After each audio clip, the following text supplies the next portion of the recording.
Hello, I'm Score Swazye, aka Fat Finesse Jr., aka the best in the world, and you're watching ZoeyStarz TV.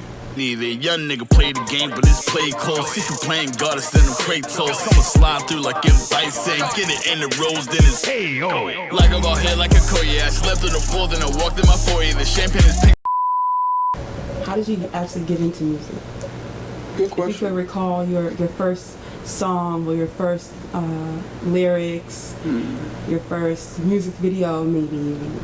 Well, the thing is, music's always been like in my heart and in my soul. And like, I feel like if you're a musician, you don't really have a first song. You know what I mean? Because the song's always been in you. But you do have a first written, or you do have a first like composition. My first composition was like in elementary school. Me and Finagle Baby, shouts out to Finagle Baby, we actually started rapping together, like way back when. Like, I want to say 2000, 2001, around that time. But we started writing around that time. We started making strides of like making it career-wise in high school, and that's where Starty Gang, or what you know as now Starty A Finagle Park, came to be. Speaking of, tomorrow, April 7th, is our 10-year anniversary. Shout outs to them. So like, it's a definitely big time to be around, like in a crew and stuff like that, because it's not just nostalgia, because we don't just think of like the 10 years that happened before, we think of the next 10 years and the bigger steps to take and stuff like that. So forward thinking. Yeah, it's just forward thinking, you know, or as they used to say in like sales, it's future talk. Shout outs to Future. Shout outs to the Davies. Yeah. Sensational.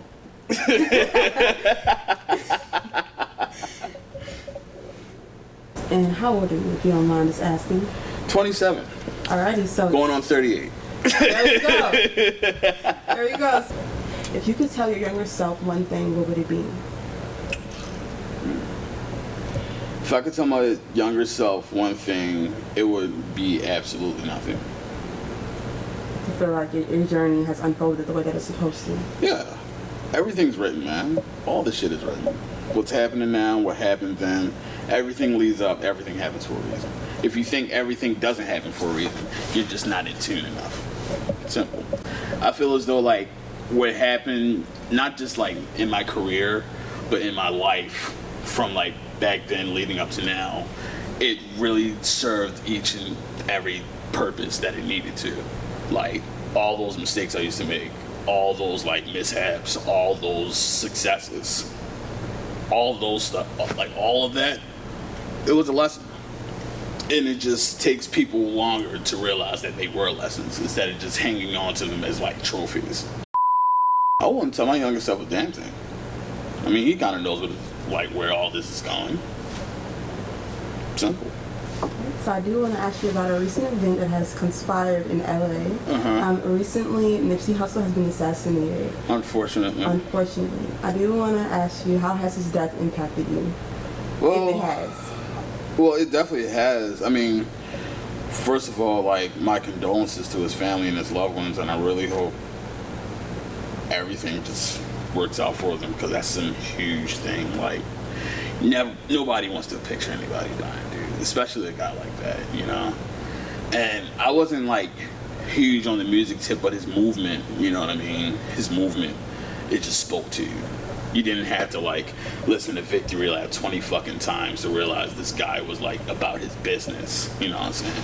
Like, metaphorically speaking and literally speaking, like the man was a businessman. And I feel like people like that, you know, they really shine a light to like the really dark world that we live in. Just yesterday I was watching, just for research purposes, I was watching the Mr. Rogers documentary, and pretty much how he became from like this Presbyterian minister to somebody that really took charge into like shaping the future within kids and stuff like that. It doesn't even have to be anything of the matter of like, oh, I'm just gonna like teach kids or I'm just gonna like take my communities and clean it up. I'm literally trying to change the perspective of the world. That's all it is. People like that, they're very looked down upon, horribly. We haven't seen it yet, but we know what's about to happen. You know what I mean? First of all, you're a rapper. Second of all, you're a crip. Like when people show those pictures of him, like look-wise, comparing him to Haile Selassie and stuff like that, like it kind of shows you that like these people that are really trying to change the world get stopped in their tracks way too early. You know what I mean?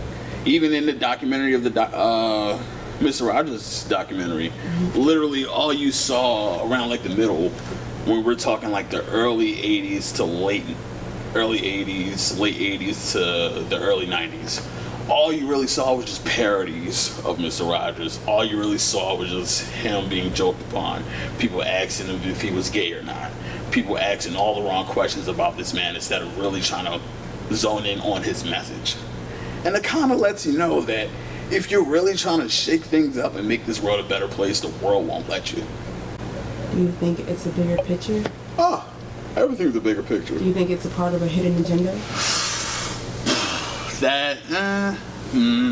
Hidden agenda is kind of different. I wouldn't necessarily put it as a hidden agenda because the whole like conspiracy behind interviewing certain people that know about Dr. Sabian and all that stuff, I'm not going to make that connection, nor am I going to attempt to say that there is a connection. But what I will say is that when there is positivity, negativity doubles. Spicy or sweet? Spicy. You shouldn't be eating that much sweet stuff. Quite frankly, it's bad for you. Halloween or Christmas? Neither. They're pagan holidays. Describe us your significant other. I mean, describe us your perfect significant other. 5'3", dark skin, a little chubby, possibly from the Midwest, so she can have like that accent going on. What else? Knows how to read.